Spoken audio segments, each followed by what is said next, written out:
ជាវ័យពេលខ្លះនៅតែឆ្ងល់ដូចសួរទៅខ្យល់គ្មានអ្នកណាឆ្លើយបានដឹងត្រឹមពេលនេះមានមនុស្សពិសេសនៅក្បែរប្រាណ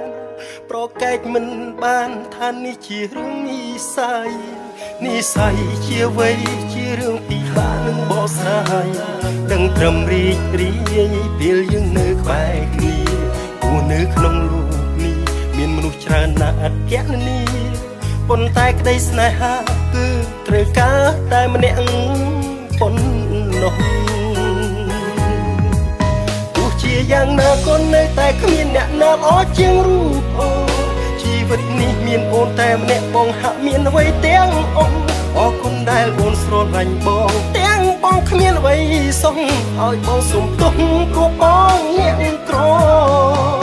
ទោះជាយ៉ាងណាក៏នៅតែគ្មានអ្នកណាល្អជាងសង្សារខ្ញុំសើជុំគ្រប់ពេលតែមានវត្តមានអូនកុំដកធ្វើជាកម្លាំងបណ្ដាលចិត្ត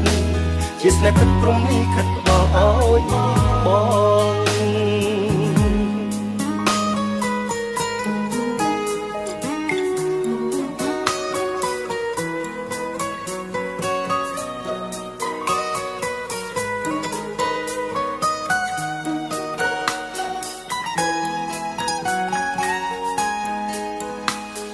ស្នេហ៍ជាវ័យពេលខ្លះនៅតែឆ្ងល់ដូចសួរទៅខ្យល់គ្មានអ្នកណាឆ្លើយបានដឹងត្រឹមពេលនេះមានមនុស្សពិសេសនៅក្បែរប្រាណប្រកែកមិនបានថានេះជារឿងនិស្ស័យជាវ័យជារឿងពិបាកនឹងបកស្រាយដឹងត្រឹមរីករាយពេលយើងនៅក្បែរគ្នាព្រោះនៅក្នុងលោកនេះមានមនុស្សច្រើនណាស់ឥតគណនាប៉ុន្តែក្តីស្នេហាគឺត្រូវការតែម្នាក់ប៉ុណ្ណោះទោះជាយ៉ាងណាក៏នៅតែគ្មានអ្នកណាល្អជាងរូបអូនជីវិតនេះមានអូនតែម្នាក់បងហាក់មានអ្វីទាំងអស់អរគុណដែលអូនស្រឡាញ់បងទាំងបងគ្មានអ្វីសោះឲ្យបងសុំទោសព្រោះបងអ្នកក្រជាយ៉ាងណាក៏នៅតែគ្មានអ្នកណាល្អជាងសង្សារខ្ញុំសើជុំគ្រប់ពេលតែមានវត្តមានអូនកុំដកធ្វើជាកម្លាំងបណ្ដាលចិត្តជាស្នេហ៍ពិតព្រមនេះខិតដល់ឲ្យប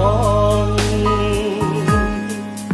ទោះជាយ៉ាងណាក៏នៅតែគ្មានអ្នកណាល្អជាងរូបអូនជីវិតនេះមានអូនតែម្នាក់បងហាក់មានអ្វីទាំងអស់អរគុណដែលអូនស្រឡាញ់បងទាំងបងគ្មានអ្វីសោះឲ្យបងសុំទោសព្រោះបងអ្នកក្រទោះជាយ៉ាងណាក៏នៅតែគ្មានអ្នកណាល្អជាងរូបអូនជីវិតនេះមានអូនតែម្នាក់បងហាក់មានអ្វីទាំងអស់អរគុណដែលអូនស្រឡាញ់បងទាំងបងគ្មានអ្វីសោះឲ្យបងសុំទោសព្រោះបងអ្នកក្រទោះជាយ៉ាងណាក៏នៅតែគ្មានអ្នកណាល្អជាងសង្សារខ្ញុំសើយំគ្រប់ពេលតែមានវត្តមានអូនកូនដកធ្វើជាកម្លាំងបណ្ដាលចិត្តជាស្នេហ៍ពិតព្រមនេះខិតដល់ឲ្យបងធ្វើជាកម្លាំងបណ្ដាលចិត្តជាស្នេហ៍ពិតព្រមនេះខិតដល់